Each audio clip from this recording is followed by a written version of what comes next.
Good morning everyone. दोस्तों आज है मार्च 15 2023 और हम लोग करने वाले हैं द हिंदू न्यूज़पेपर के एनालिसिस। आज देखिए ना, बहुत सारे बढ़िया बढ़िया टॉपिक्स हैं। तो कौन कौन से करने वाले हैं ये तो ऐसे खैर रिपीटेड सही है। ट्रेड इन रूपी, गवर्नमेंट ने अभी राज्यसभा के अंदर कुछ बोला है। वोस्ट्रो अकाउंट क्या होता है, कैसे काम करता है, गवर्नमेंट क्यों जो है वो डोमेस्टिक करेंसी के अंदर ट्रेड करना चाहती है, थोड़ा इसके बारे में कवर करेंगे।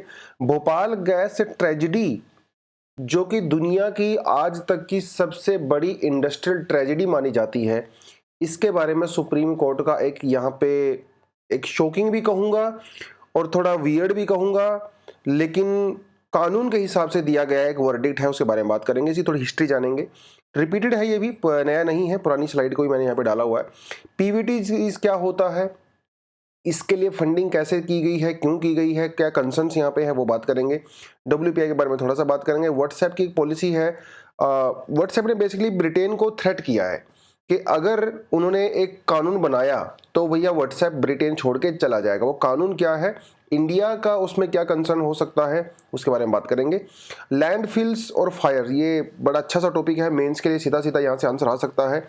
तो जो शहरों में आपको जो कूड़े कचरे के ढेर दिखाई देते हैं, उसके बारे में है बेसिकली ये, ठीक है। उनके अंदर आग क्यों लगती है, क्या सोल्यूशन हो सकता है, प्रॉब्लम क्यों है। बड़ी आर्टिकल है मेंस के लिए, डायरेक्ट क्वेश्चन यहाँ से आते हैं इस तरह के। आपके जीएस पेपर 1 में भी आ सकते हैं और जीएस पेपर 3 में भी आ सकते हैं। और सिंपल सा आपसे पूछ लेगा, what do you understand by landfills, discuss the reasons of the fire in the landfills and suggest some solution. सीधा सा क्वेश्चन आ जाएगा। सऊदी अरेबिया डील, ये कल हम लोगों ने किया था, टॉपिक रिपीट करेंगे आज थोड़ा सा इसको। आज कुछ पॉइंट हम लोग डेफिनेटली यहाँ पे ऐड करेंगे। तो कल की एनालिसिस के साथ और आज अगर आप दोनों को कंबाइन कर दोगे ना, एक बहुत बढ़िया सी एक डीप अंडरस्टैंडिंग आपकी डेवलप हो जाएगी इस टॉपिक के आसपास। उसके अलावा कुछ एमसीक्यूज इंक्लूड किए गए हैं and then we have some additional articles also. ठीक है जी, चलो तो बढ़ते हैं पहले टॉपिक पे। और पहला टॉपिक क्या कहता है, RBI has permitted banks from 18 countries to trade in rupee. देखो भैया, हम तो तैयार हैं रूपी के अंदर ट्रेड करने के लिए, है ना।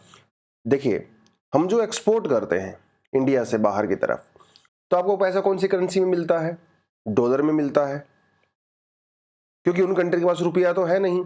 तो डॉलर आता है वो इंडिया में, फिर डॉलर को हम लोग रुपये में कन्वर्ट करवाते हैं, तो डॉलर बहुत जरूरी है। अब अगर हम लोग इंपोर्ट करते हैं तो हमें पे करना पड़ता है पैसा। पे कौन सी करेंसी में करते हैं, वो भी डॉलर में करते हैं, क्योंकि उन कंट्री में रुपये की तो कोई खत्म, वो भैया रुपये क्यों एक्सेप्ट करेंगे, वो तो डॉलर को एक्सेप्ट करेंगे ना। तो इसलिए डॉलर हमारे लिए बहुत जरूरी है। तो बात यह है कि जब हम लोग इंपोर्ट ज्यादा करते हैं तो हमारी कंट्री से धीरे धीरे धीरे धीरे करके डॉलर घटता चला जाता है, घटता चला जाता है। पहली बात तो ये। दूसरी बात ये, अगर आप मतलब रशिया की बात करें और इंडिया की बात करें, इंडिया रशिया से बहुत सारा ऑयल इंपोर्ट करता है, वेपन्स इंपोर्ट करता है, यस। तो हमें रशिया को पे करना पड़ता है डॉलर में। ऐसे ही बहुत सारी चीजें रशिया भी हम लोगों से मंगवाता होगा, वो भी हमें डॉलर में पे करता है। लेकिन रशिया के बैंक के ऊपर लगे हुए हैं सैंक्शंस, तो डॉलर में पेमेंट हो नहीं पाती। लेकिन ट्रेड करना जरूरी है भाई, तो तेल तो खरीदना पड़ेगा ना, लेकिन तेल के लिए पेमेंट नहीं कर पा रहे हैं। तो सोल्यूशन ये निकाला गया कि क्या ऐसा करते हैं बेटा, रुपये में हम लोग ट्रेड करते हैं।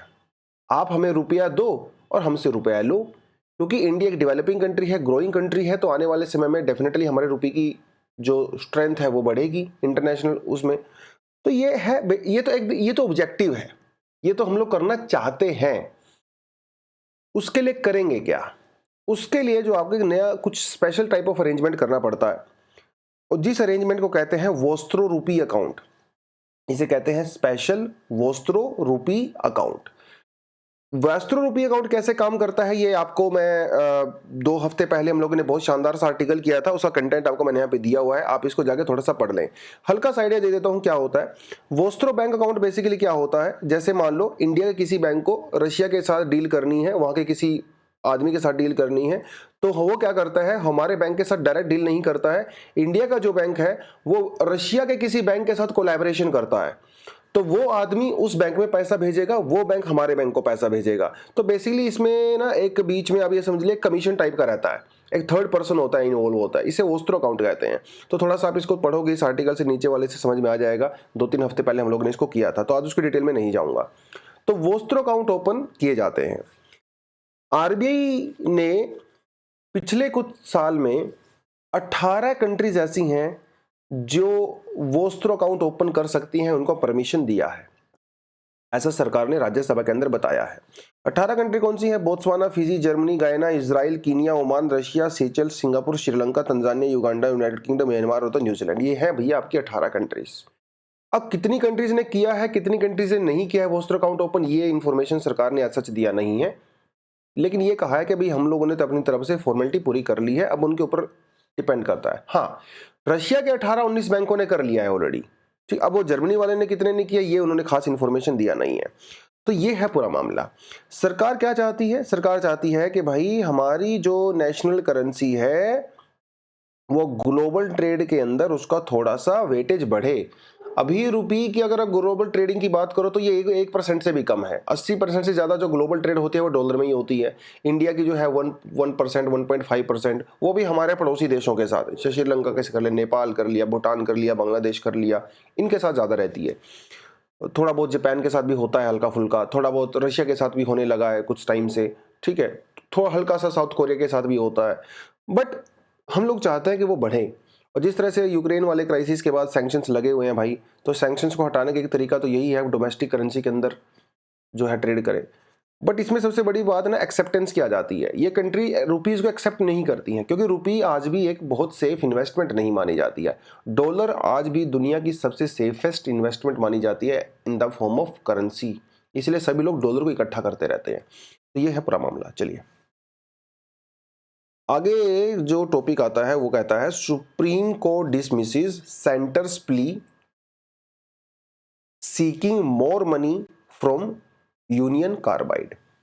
प्ली का मतलब होता है एप्लीकेशन, ठीक है। सीकिंग का मतलब होता है कि आप किसी चीज को पूछते हो, मांगते हो, ढूंढते हो, ठीक है। सुप्रीम कोर्ट के अंदर सेंट्रल गवर्नमेंट ने एक एप्लीकेशन फाइल किया था, प्ली फाइल की थी, सीकिंग मोर मनी, मतलब उनके कहा था कि भैया हमें और पैसा चाहिए। कहां से चाहिए? यूनियन कार्बाइड से चाहिए। पूरा मामला क्या आपको मैं बताता चलता हूं। भैया यूनियन कार्बाइड जो है, इसे यूसीआईएल भी कहते हैं, एक बहुत बड़ी कंपनी थी। भोपाल के अंदर इनका एक पेस्टिसाइड बनाने का एक प्लांट हुआ करता था, बहुत बड़ा, ठीक है। उस पेस्टिसाइड को बेचा जाता था सेविन नाम की ब्रांड के साथ। ये कोई अपने याद नहीं करना चाहता है सच, but Sevin was the brand of that particular pesticide. It was Sevin developed by the pesticide carbaryl 1, ठीक है। कार्बाइल के नाम से बेचा जाता था। उसका केमिकल नाम होता है नेप्थाइल मिथाइल कार्बोनेट, मतलब ये उसमें केमिकल यूज किया जाता था उस केमिकल को, उस पेस्टिसाइड को बनाने के लिए, ठीक है। तो यूसीआईएल एक पेस्टिसाइड प्लांट था जिसका नाम था सेविन। वो एक पेस्टिसाइड बनाया करते थे कार्बाइल करके, जिसके अंदर जो केमिकल यूज होता है वो था नेप्थाइल मिथाइल कार्बोनेट। अमेरिकन कंपनी थी यूनियन कार्बाइड कॉर्पोरेशन, ठीक है। इसकी जो पेरेंट कंपनी थी दैट वाज यूसीआईएल, और इसके अंदर जो मेजॉरिटी सिक्योर होल्डर थे दैट वाज कार्बाइल। तो ये थोड़ा आपको पता होना चाहिए। जो केमिकल पर्टिकुलर तरीके से यूज किया जाता है उसका नाम है मिथाइल आइसोनाइड, ये आपने याद रखना है। ये पेस्टिसाइड बनाने में जो नेप्थाइल मिथाइल कार्बोनेट की मैं बात कर रहा हूं, ये इसका केमिकल नाम है। इसका जो रेगुलर नाम है वो होता है मिथाइल आइसोसाइनाइड, जिसको पेस्टिसाइड बनाने में यूज किया जाता था। भैया ये मिथाइल आइसोसाइनाइड बहुत ही डेंजरस होता है, जो कि उस पर्टिकुलर प्रोडक्ट के मैन्युफैक्चरिंग में यूज किया जाता था। पॉइजनस होता है, जहरीला होता है और बहुत खतरनाक होता है, राइट। तो आप ये सोच रहे होंगे कि सर ये जो पेस्टिसाइड होता है इसको बनाने का कोई दूसरा सेफ तरीका नहीं है क्या? बिल्कुल होता है सेफ तरीका, लेकिन वो जो दूसरे तरीके होते हैं वो काफ़ी कॉस्टली होते हैं। इसलिए कंपनी ने ये घटिया तरीका अपनाया जो कि सस्ता पड़ता है और जहरीला होता है। अब समस्या यहाँ से शुरू हुई कि 1984 में एक दिन रात को ऐसा हुआ कि यहाँ से कुछ लीकेज हुआ और ये गैस एटमॉस्फेयर के अंदर लीक हो गई। अनफॉर्चुनेटली हजारों लोग जो है वो मर गए। सर्दियों के दिन थे भाई, और सर्दियों में आपको पता ही है क्या होता है, हवा नीचे रहती है, ठंडी हवा होती है ना, धुंध पड़ी होती है। तो वो जो मोस्टली गैस के जो मॉलिक्यूल्स थे वो नीचे की तरफ रहे सरफेस में, तो जिन लोगों ने इनहेल किया, सांस लिया, उनकी डेथ हो गई। हजारों लोग मर गए, चोकिंग हुआ, है ना, बहुत सारी चीज़ें जो है गड़बड़ हुई, बच्चे बहुत सारे मर गए किडनी फेलियर हो गया, स्टिल बर्थ, जो बच्चे माँ के पेट में थे 6 महीने, 7 महीने, 8 महीने, उनकी डेथ काफ़ी ज़्यादा बढ़ गई 300% से। जो छोटे बच्चे थे जिनको अभी पैदा हुए 10-15 दिन हुए थे, महीना भर हुआ था, उनकी बहुत सारा डेथ हो गई।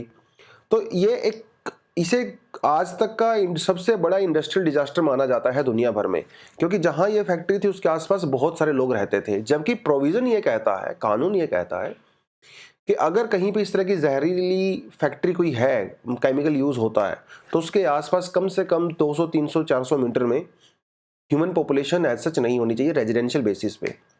बट एनीवेज, वो सब चीज़ें हुई भाई, मामला गया है कोर्ट में। अब कोर्ट में आपको पता है मामला खींचता रहता है, आप कुछ बोलोगे वो कुछ और बोलेंगे एंड ऑल दैट, वो सब कुछ हुआ। 1989 में 4-5 साल के बाद उस इंसिडेंट के, सरकार ने उस कंपनी के साथ कोर्ट में जाने की बजाय आउट ऑफ कोर्ट सेटलमेंट कर लिया कि भाई कोर्ट में टाइम बर्बाद मत करो, 5 साल तो ऑलरेडी हो चुके हैं, और जो जो बेचारे मर गए थे लोग उनको कंपनसेशन मिल नहीं रहा है, तो ऐसा करो बाहरी सेटलमेंट कर लो। सरकार ने उस टाइम पे ये कहा कि 3000 लोग मरे, 3000 जो है पीपल डाइड, उसके हिसाब से सरकार ने डिसाइड किया कि $470 मिलियन का कंपनसेशन दिया जाएगा, और ये कंपनी ने खुशी खुशी दे दिया 470 मिलियन। अब उन बातों को कितने साल हो गए आप खुद अंदाजा लगा लीजिए, 1984 की बात है वो, ठीक है, 3 डेकेड से भी ज्यादा हो चुके हैं। अब सरकार कह रही है कि ये जो $470 मिलियन है भैया, ये काफी नहीं है, हमें 600-700 करोड़ रुपया और चाहिए कंपनसेट करने के लिए। कंपनी के ऊपर सरकार ने जो है वो चार्ज लगाया, मामला सुप्रीम कोर्ट में गया। सुप्रीम कोर्ट ने कहा कि भाई अब इस बात का कोई मतलब नहीं है, ठीक है, अब इस बात का कोई मतलब नहीं है, बात को 30 साल से ज्यादा हो चुके हैं।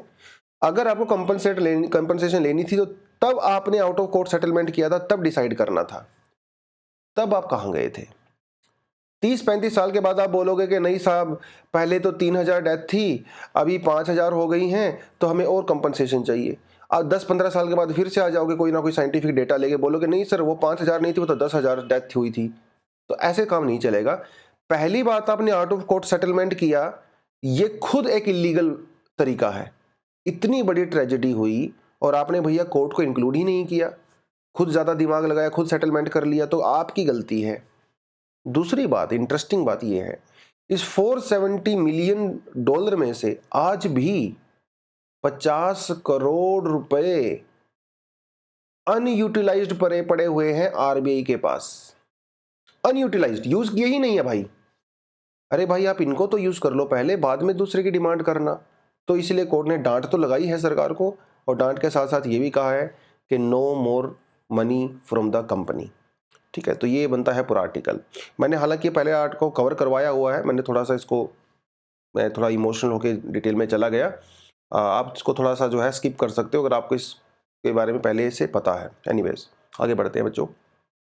House panel on the tribal affairs apprehensive about the PVTG outlay without population data. House panel मतलब समझ ही रहे हो, जो कि हमारी स्टैंडिंग कमिटीज होती हैं, पार्लियामेंट्री कमिटीज होती हैं, राइट। तो कुछ परमानेंट होती हैं, कुछ टेम्परेरी होती हैं। कमेंट सेक्शन में ये बताओ, मुझे 2 टेम्परेरी कमिटीज का नाम बताओ, क्योंकि ये टॉपिक हम लोग 50 बार कर चुके हैं, तो अब तो नहीं कराऊंगा क्योंकि ये टॉपिक है भी नहीं। तो हमारा जो हाउस पैनल है, जो कि स्पेशली बनाया गया था ट्राइबल अफेयर्स के बारे में, देयर अप्रीहेंसिव। अप्रीहेंसिव मतलब डाउटफुल, एक इंग्लिश का सिंपल सा टर्म है। अप्रीहेंसिव मतलब डाउटफुल। आउटले का मतलब क्या होता है? आउटले का मतलब होता है कि बजट में जब किसी पर्टिकुलर स्कीम को लेके या किसी पर्टिकुलर डिपार्टमेंट को जो पैसा अलॉट किया जाता है, जैसे किसी को 2000 करोड़ रुपया दिया गया, तो that is outlay of 2000 crore. Outlay मतलब पैसा, ठीक है, जो दिया जाता है। अभी इस बजट में क्या हुआ, सरकार ने पर्टिकुलरली वल्नरेबल ट्राइबल ग्रुप्स के लिए 15,000 करोड़ रुपया खर्च करने की बात कही थी अगले 5 सालों में। पर्टिकुलरली वल्नरेबल ट्राइबल ग्रुप दोस्तों वो होते हैं जो कि ट्राइबल तो होते हैं लेकिन सबसे ज्यादा पिछड़े होते हैं, इकोनॉमिकली, सोशली, पॉलिटिकली, जियोग्राफिकली सबसे ज्यादा आइसोलेटेड होते हैं। इनको 15,000 करोड़ देने की बात कही थी। मजेदार बात यह है, पैसा तो आप दे रहे हो, लेकिन हमारा जो सोशल जस्टिस और एम्पावरमेंट जो डिपार्टमेंट है, कमेटी है, मिनिस्ट्री ऑफ ट्राइबल अफेयर्स है, उनके पास डेटा ही नहीं है कि एक्चुअल में पीवीटीजी पॉपुलेशन कितनी है। अरे भाई, आप 15,000 करोड़ दे तो रहे हो, किसको दे रहे हो? जिसको दे रहे हो उसकी पॉपुलेशन तो आपको पता ही नहीं है। तो ये जो डिस्क्रिपेंसी है, ये अपने आप में ही इस पूरी स्कीम के ऊपर डाउट खड़ा करती है।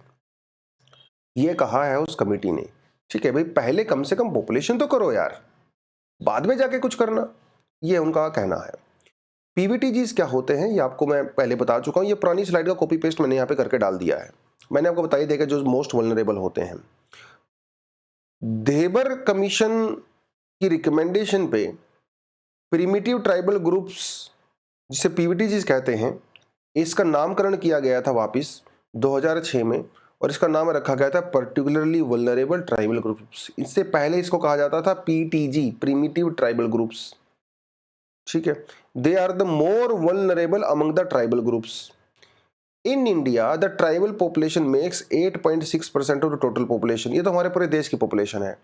इसके अंदर अगर पीवीटीजीज की बात करें, उनका परसेंटेज कितना है ये हमें नहीं पता, ये डेटा वगैरह सरकार के पास ऐसा है नहीं। 75 ट्राइबल ग्रुप्स को पीवीटीजीज कंसिडर किया जाता है as per ministry of home affairs as particularly vulnerable tribal groups, जो कि 18 स्टेट्स और यूटीज में रहते हैं, ठीक है। यूटी ऑफ अंडमान निकोबार, अंडमान निकोबार के अलावा जो दूसरी यूटी है हमारे पास, वहाँ पे पीवीटीजीज नहीं है। अंडमान निकोबार में जैसे जारवाज, ओंग्स, शोम्पेन, ठीक है, वहाँ के जो ट्राइब्स हैं उनको पीवीटीज कहा जाता है। उसके अलावा कुछ नीलगिरी हिल्स के अंदर, नॉर्थ ईस्ट इंडिया के अंदर, उड़ीसा में भी कुछ पीवीटीज जो हैं वो पाई जाती हैं, ठीक है। इनकी लगातार जो है पॉपुलेशन डिक्लाइन हो रही है। लो लेवल ऑफ लिटरेसी है, प्री एग्रीकल्चर प्रैक्टिस करते हैं, टेक्नोलॉजिकली काफ़ी बैकवर्ड है, इकोनॉमिकली काफ़ी बैकवर्ड है, ठीक है। रिमोट लोकेलिटीज़ में रहते हैं, जंगलों वगैरह में रहते हैं। कुछ एग्जांपल वगैरह मैंने यहाँ पे दिए हैं, ठीक है। तो ये थोड़ा आप देख सकते हो। इसी के रिगार्डिंग जो है 3 क्वेश्चन हैं आपको जो अटेम्प्ट करने हैं। स्क्रीन को पॉज करिए, क्वेश्चंस को ध्यान से पढ़िए। ये सारे क्वेश्चन यूपीएससी प्रीवियस ईयर के क्वेश्चंस हैं, ऑलरेडी आपसे पूछे जा चुके हैं। कल आपसे 2 क्वेश्चन पूछे थे, उसका आंसर आपके सामने है। C both 1 and 2, C 1 and 3। ये इलेक्शन कमीशन ऑफ इंडिया के बारे में सवाल पूछे थे, आप इसको भी देख सकते हैं। चलिए, WPI inflation eases to 3.85%, manufactured products help. WPI inflation हमारे पास है, एक हमारे पास CPI इन्फ्लेशन होती है। CPI इन्फ्लेशन का मतलब है कंज्यूमर प्राइस इंडेक्स, WPI का मतलब होता है होलसेल प्राइस इंडेक्स। होलसेल मतलब इसे आप लोग मैन्युफैक्चरर्स इन्फ्लेशन भी कह सकते हो, क्योंकि ये मैन्युफैक्चरर्स और प्रोड्यूसर्स को इंपैक्ट करता है। CPI कंज्यूमर को इंपैक्ट करता है, इसे आप रिटेल इन्फ्लेशन भी कह सकते हो, आपके जैसे मेरे जैसे लोगों को इंपैक्ट करता है। तो भैया WPI इन्फ्लेशन जो है थोड़ा सा रिड्यूस हुआ है 8.5%। इसके अंदर ना बड़ी बड़ी चीजें आती हैं, जैसे स्टील आ गया, सीमेंट आ गया, ठीक है, ऐसी ऐसी करके चीजें आती हैं WPI के अंदर। तो मैं इसको ऐसा कंपेयर तो नहीं करूंगा, ये तो पुराना कंटेंट है, कभी बाद में कवर करेंगे। 50 बार कर चुके हैं इसको हम लोग, ठीक है। CPI के अंदर सर्विस इंक्लूड होती है भैया, WPI के अंदर नहीं होती है। अभी 2014 के बाद इंडिया का जो ऑफिशियल जो इंडेक्स है वो CPI है, 2014 से पहले WPI हुआ करता था, ठीक है। वो सब करके तो हम लोग बाद में देख सकते हैं। होलसेल प्राइस इंडेक्स क्या है बता दिया मैंने आपको, ये एक मैन्युफैक्चर का प्राइस इंडेक्स होता है। इसका जो बेस ईयर है वो 2011-12 होता है। Office of economic adviser, department of the promotion and industry and the internal trade, ministry of commerce and the industry is the WPI's nodal office, ठीक है। तो ये आपको पता होना चाहिए कि भाई ये इकोनॉमिक एडवाइजर्स के अंदर में आता है, under ministry of the commerce and the industry. Monthly basis पे हर महीने जो है ये आंकड़े सामने आते हैं। इससे पहले 2014 से पहले मैंने आपको बता ही दिया, WPI वाज द ऑफिशियल आंकड़ा। इसके कौन कौन से कंपोनेंट होते हैं, बेसिकली इसको 3 सेक्शन में डिवाइड किया गया है WPI को। प्राइमरी आर्टिकल्स होते हैं जैसे food article, vegetables, milk, minerals वगैरह। फिर फ्यूल और पावर आता है, LPG, पेट्रोल एटसेट्रा। फिर आता है मैन्युफैक्चरिंग गुड्स, ठीक है, जिसके अंदर जो है शुगर, टेक्सटाइल, आयरन, स्टील वगैरह वो सब आता है। इसका वेटेज सबसे ज़्यादा है मैन्युफैक्चरिंग वाले का, इसीलिए जो है इसको हम लोग मैन्युफैक्चरिंग इंडेक्स भी बोलते हैं।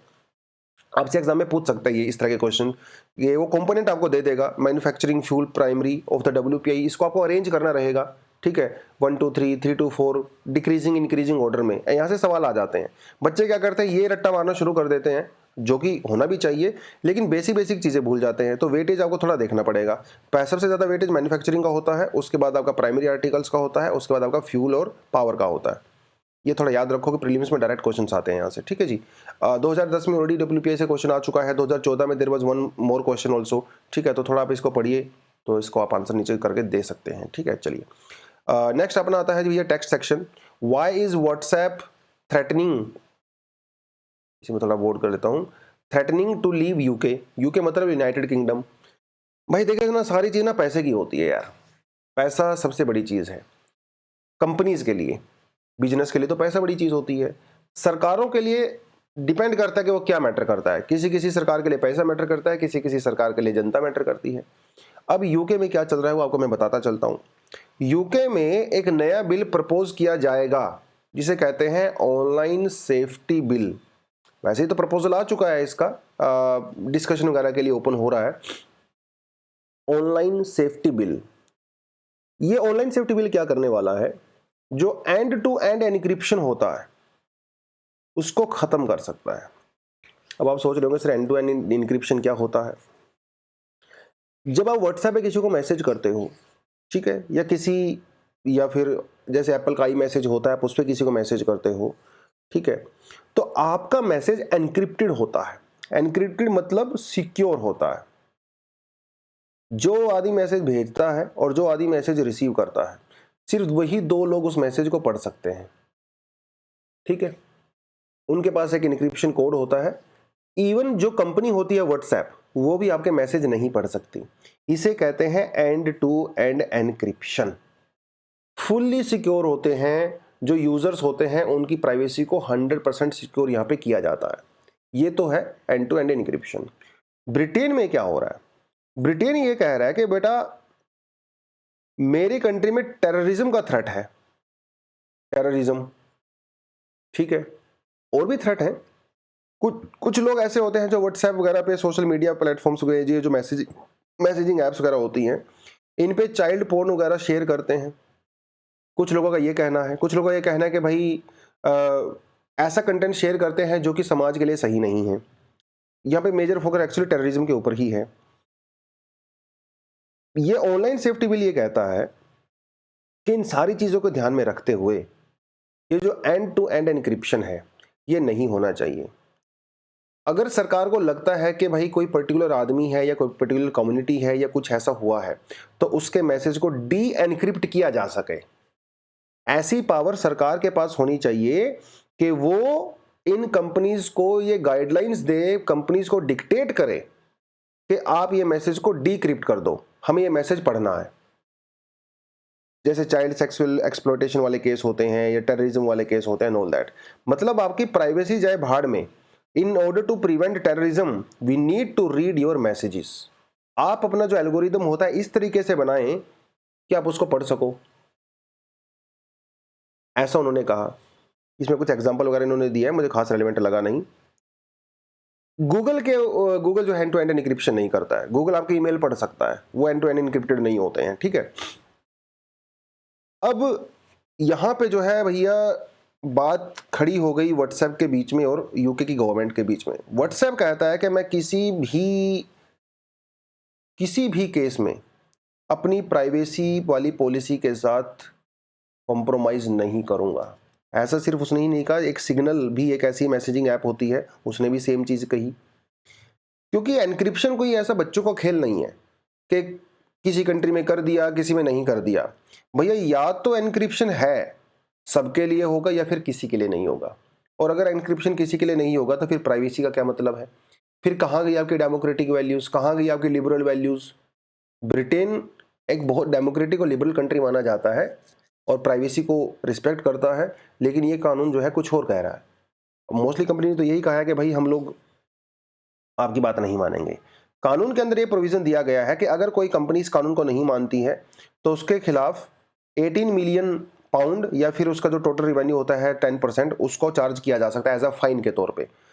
व्हाट्सएप ने कहा कि देखो भाई अभी ये कानून पास हुआ नहीं है, अगर ये कानून पास होता है और अगर उसकी एल्गोरिदम को चेंज करने की बात आती है तो मैं व्हाट्सएप ने ये कहा कि I will not operate in United kingdom. आप अपना अपना देख लीजिए, हमें अपना बाहर जाने दीजिए। इंडिया से इसका क्या रेलेवेंस है? हमारी सरकार ने भी पिछले साल मतलब 2021 में IT act intermediary guidelines and the digital media ethics code pass किया था।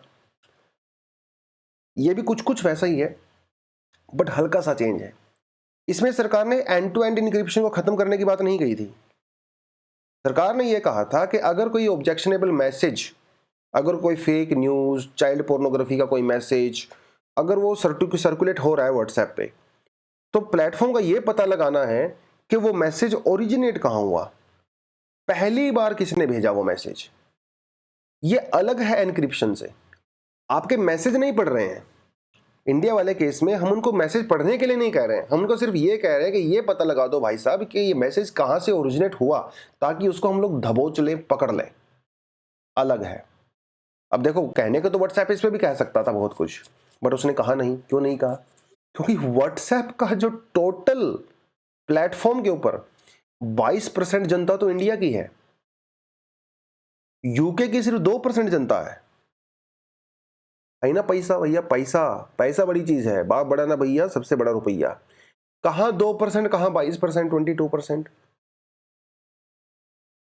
बहुत बड़ी बात। तो इंडिया को आप छोड़ के नहीं जा सकते, यूके के छोड़ के जा सकते, कोई बड़ी बात आपके पास है नहीं। ठीक है, तो ये भी है थोड़ा सा साथ के साथ, but this is something which is happening out there. ठीक है, in the terms of WhatsApp, privacy, end to end encryption, India का तो थोड़ा सा हम लोगों ने देख लिया है। ठीक है, चलिए। Why do landfills catch fire during summers? तो आपने देखा ही होगा, जो कूड़े कचरे के ढेर होते हैं, गर्मियों में इनमें आग लग जाती है। ठीक है, सिटीज़ जो हमारी होती हैं, वहाँ पे जो म्यूनसिपैलिटीज़ होती हैं, वो मैनेज करती हैं लैंडफिल्स को, उसके अंदर आग लगी रहती है। वो जो धुआं होता है बहुत ही गंदा होता है, वो धुआं टॉक्सिक होता है। आप अगर उसको इनहेल करते हो तो भैया राम नाम सत्य है, अगर वो पॉइजनस होता है तो ये तो हो गया इशू, मुद्दा क्या है। ठीक है, लेकिन ये आग पकड़ते क्यों हैं? बड़ी बात तो ये है कि हमारे देश में सिर्फ 95% वेस्ट ही कलेक्ट किया जाता है। चलो कोई बात नहीं, कलेक्ट आपने 95 कर लिया, उस 95 में से सिर्फ 30 to 40% ही प्रोसेस किया जाता है। बाकी 60-70% तो ऐसे ही पड़ा रहता है वहां पे। अब वो पड़ा रहेगा तो वो क्या करेगा? वो जो पड़ा रहता है कचरा, वेस्टेज, वो 60% तो बायोडिग्रेडेबल होता है, मतलब जो घरों का सब्जियां वगैरह वो सब ऑर्गेनिक टाइप का रहता है। 20% जो है वो नॉन बायोडिग्रेडेबल होता है, प्लास्टिक वगैरह होती है, और 15% जो इनर्ट होता है, मिट्टी विट्टी हो गया, सिल्ट हो गया, पत्थर पत्थर हो गए। अब बात यह है, जब गर्मियां आती हैं तो ये जो बायोडिग्रेडेबल वेस्ट मटेरियल है, इसकी डीकंपोजिशन शुरू हो जाती है, और जब डीकंपोजिशन प्रोसेस शुरू होती है तो टेम्परेचर इंक्रीज होता है, जिसकी वजह से जो फ्लेमेबल मटेरियल होता है वहां पे, जो घटिया क्वालिटी का फ्लेमेबल मटेरियल, जैसे कुछ प्लास्टिक हो गया, कुछ रद्दी कपड़ा हो गया, उस सब करके वो आग पकड़ लेता है, क्योंकि टेम्परेचर 70-80 डिग्री सेंटीग्रेड से ज्यादा चला जाता है उस लैंडफिल के अंदर, है ना। इसलिए तो ये तो है पूरा इशू, और क्यों आग पकड़ता है। तो परमानेंट सॉल्यूशन क्या है? अकॉर्डिंग टू टेक्निक्स, इनका ये कहना है कि 2 परमानेंट सॉल्यूशन हो सकते हैं। पहला सॉल्यूशन तो ये होता है कि भैया वो जो साइट है, आप उसको पूरी तरह से मिट्टी से ढक दो, सबको ढक दो, जैसे इंदौर वगैरह के अंदर किया गया है 1-2 जगह पे, उसको अगर आप ढक दो, लेकिन उसमें समस्या ये है कि उसको ढकने के बाद आप उस लैंड को किसी और पर्पस के लिए यूज नहीं कर सकते। तो लॉन्ग टर्म सॉल्यूशन तो है, बट उसका एक साइड इफेक्ट भी है। दूसरा सॉल्यूशन इन्होंने ये कहा कि आप बायो रेमिडिएशन कर सकते हो। ये एक अलग से यूपीएससी में मेंस में क्वेश्चन आ सकता है, what is bio remediation, discuss few mechanisms of the bio remediations, discuss its limitations and the benefits also. ये क्वेश्चन आप डेफिनेटली आ सकता है एग्जाम में। अब उसकी बायो रेमिडिएशन की, बायो रेमिडिएशन का मतलब ये होता है कि पहले तो आप उसको खोदिए, जो वो साइट है, खोदने के बाद क्या करिए, उसके अंदर जो फ्लेमेबल मतलब आग पकड़ने वाला मटेरियल है, जैसे कपड़ा लत्ता वगैरह हो गया वो सब, उसको आप जो है बायोडिग्रेडेबल मटेरियल से सेपरेट करिए। सेपरेट करने के बाद उसको अलग से प्रोसेस करिए। जो बायोडिग्रेडेबल मटेरियल है आप उससे फर्टिलाइजर वगैरह बना सकते हो, ठीक है। जो नॉन बायोडिग्रेडेबल मटेरियल है आप उसको कहीं और यूज कर लीजिए। एक ये तरीका होता है, लेकिन ये दोनों तरीके जो है लॉन्ग टर्म होते हैं, इसमें कम से कम 3-4 साल 5 साल का समय लग जाता है। तो क्या वो तब तक आग पकड़ते रहेंगे? नहीं। इन्होंने कहा कुछ इमीडिएट सॉल्यूशन भी बताइए जो झटपट हो सके 2-3 महीने के अंदर। तो उसके अंदर भी इन्होंने कई सारी चीजें यहाँ पे बोली हैं, बट ये बहुत इफेक्टिव है नहीं। इन्होंने कहा कि जो बड़ी साइट होती है, जैसे 20-30 एकड़ की साइट होती है, आप एक साथ 20-30 एकड़ की साइट को ट्रीट मत करिए, आप उसके छोटे छोटे ब्लॉक बनाइए, ठीक है, छोटे छोटे ब्लॉक बनाइए, उस ब्लॉक्स के अंदर जो है आप ट्रीटमेंट चालू करिए। कुछ ब्लॉक ऐसे होंगे जहाँ पे बायोडिग्रेडेबल मटेरियल ज़्यादा है, कुछ ब्लॉक ऐसे होंगे जहाँ पे नॉन बायोडिग्रेडेबल मटेरियल ज़्यादा है, कुछ मटेरियल ऐसे होंगे ब्लॉक्स जहाँ पे फ्लेमेबल मटेरियल ज़्यादा है। आप उनको अलग अलग तरीके से ट्रीट करिए, सेपरेटली, ठीक है। किसी पे मिट्टी डालिए, किसी पे बायो रेमेडिएशन करिए, तो ये 2-3-4 महीने के अंदर आपका काम हो जाएगा। तो ये जो है इन्होंने तरीका यहाँ पे बताया है, तो थोड़ा सा आप इसको डेफिनेटली पढ़ सकते हो। बायो रेमेडिएशन को आप अलग से सेपरेटली पढ़िए, अपने नोट्स वगैरह बनाइए, आपकी बहुत हेल्प वहाँ पे हो सकती है, ठीक है बच्चों। चलिए एडिटोरियल क्या कहता है आज का। एडिटोरियल ये वाला है, Saudi Iranian normalization challenge in the West Asia. West Asia बोलिए या मिडल ईस्ट बोलिए, ठीक है, मिडल ईस्ट बोलिए, वो आपकी एक ही बात है। ये टॉपिक हम लोगों ने कल भी किया था वैसे, तो जिन्होंने मिस कर दिया होगा तो आज आप कर सकते हो। अगर फिर भी आपको सजेस्ट करूंगा कल वाला एडिटोरियल जाके एक बार थोड़ा सा जरूर देखें। तो वही चाइना ने कमाल कर दिया, दो दुश्मनों के बीच में जिनकी दुश्मनी बहुत गहरी थी, जैसे दोस्ती गहरी होती है दुश्मनी भी गहरी होती है, उनके बीच में जो है एक एग्रीमेंट करवा दिया, ठीक है। और उस एग्रीमेंट में सऊदी अरेबिया और ईरान ने ये कहा कि हम एक दूसरे की सोवरेनिटी की रिस्पेक्ट करेंगे, डिप्लोमेटिक टाइज जो उनके खत्म हो चुके हैं वो दोबारा से चालू करेंगे, और फालतू में एक दूसरे के कामों में टांग नहीं अड़ाएंगे, ऐसा उन्होंने एग्रीमेंट में कहा है। दोनों कंट्रीज के बीच में बहुत सारे इश्यूज हैं, सीरिया यमन में वो लोग प्रॉक्सी वॉर करते रहते हैं, है ना, अलग अलग ग्रुप्स को हेल्प करते हैं, वेपन्स देते हैं, पैसा देते हैं, आपको अच्छे से पता ही है। मीडिया कैंपेन्स एक दूसरे के खिलाफ चलाते हैं, इंटरनेशनली और डोमेस्टिकली भी, और शिया और सुन्नी वाला इशू तो वहाँ पे खैर है ही, ठीक है। तो ये तो हो गया पूरी चीज़ें। सऊदी अरेबिया जो कि अपने आप को मिडिल ईस्ट का एक लीडर मानता है, उसने ये एग्रीमेंट क्यों किया, उसके क्योंकि कुछ कंसर्न्स थे। पहली बात तो ये थी कि ये जो यमन में जो शिया मिलिशियाज थे, उनको लगातार ईरान से हेल्प मिलती थी, पैसा मिलता था, वेपन्स मिलते थे, और उसका यूज करते थे वो सऊदी अरेबिया के अगेंस्ट में। कहीं सऊदी अरेबिया की ऑयल फैसिलिटी के ऊपर अटैक किए गए यमन से, तो सऊदी अरेबिया थोड़ा कंसर्न था भाई, ठीक है, उस चीज़ को लेके। ये सारी बात हो गई। तो सऊदी अरेबिया का तो बेनिफिट ही, अगर एग्रीमेंट रहेगा तो शांति वांति बनी रहेगी, माहौल बनेगा बढ़िया, ठीक है। ईरान ने ऐसा क्यों किया, या जो दूसरी कंट्री है वो अग्रीमेंट क्यों करना चाहती हैं? क्योंकि देखिए अमेरिका का वो ऑल्टरनेटिव ढूंढना चाहती हैं। अभी तक अमेरिका को as a net security provider देखा जाता था मिडल ईस्ट में, लेकिन क्योंकि अमेरिका पीछे हट रहा है तो वो चाहते हैं कि हम लोग कुछ और जो है अपना नया दोस्त या अपना कोई नया पार्टनर इस तरह से ढूंढ लिया जाए, तो अपने ऑप्शंस को जो है खुला करना चाहती हैं। ये तो हो गई उसकी बात। अमेरिका का इसके बारे में क्या कहना है, क्या सोचना है, और ये नौबत आई क्यों? अभी तक मैंने आपको बताया कि देखिए अमेरिका अभी उतना इंटरेस्टेड नहीं है मिडिल ईस्ट में जितना पहले हुआ करता था। भाई जब आपका किसी चीज़ में इंटरेस्ट नहीं रहेगा तो आप वहाँ पे एंगेज क्यों रहोगे, सीधी सी बात है ना। आपका यूपीएससी में इंटरेस्ट है तो आप यूपीएससी में आ रहे हो, एंगेजमेंट कर रहे हो, जिस दिन आपका अटेम्प्ट खत्म हो जाएंगे या आपकी सिलेक्शन हो जाएगा फिर थोड़ी ना पढ़ाई करोगे यूपीएससी के लिए बैठ के। तो सीधी सी बात है, पहले इंटरेस्ट था, इंटरेस्टेड थे, एंगेजमेंट हो रही थी। क्योंकि अब उनका इंटरेस्ट कहाँ चला गया, यूक्रेन पे फोकस करने लगे, इंडो पैसिफिक पे फोकस करने लगे, नाटो पे फोकस करने लगे, यूरोप पे फोकस करने लगे, तो इंटरेस्ट थोड़ा सा मिडिल ईस्ट से हट गया। यूएसए का ये कहना है कि भाई मैं आपका नेट सिक्योरिटी प्रोवाइडर नहीं हूँ, थोड़ा खुद भी करो यार, मेरे ऊपर कब तक डिपेंड रहोगे। ऊपर से इराक और अफगानिस्तान में जो फेलियर हुआ है यूएसए का, तो वहाँ के जनता का भी काफ़ी प्रेशर है गवर्नमेंट के ऊपर, क्या मिडिल ईस्ट के अंदर ज़्यादा एंगेजमेंट रहें करें, है ना। आप ट्रिलियंस ऑफ डॉलर्स वहाँ पे आपने इन्वेस्ट कर दिया, कुछ मिला हाथ में लगा है नहीं, वो सारी चीज़ें हैं। चाइना का बहुत बड़ा इंटरेस्ट है यहाँ पे। चाइना को तो ऑफकोर्स सिक्योरिटी चाहिए अपने एनर्जी की, तो चाइना का तो मोस्टली जो नेचुरल गैस है या जो आप पेट्रोल डीजल समझ लीजिए, क्रूड ऑयल, वो तो मिडिल ईस्ट से ही आ रहा है, तो उसका तो इंटरेस्ट ऑफ कोर्स है। बेल्ट रोड इनिशिएटिव के थ्रू वो एंगेज करना चाहता है ताकि अपना एक्सपोर्ट वगैरह भी बढ़ाए। तो चाइना तो बड़ा चालाक है भाई, हर चीज़ देखना चाहता है।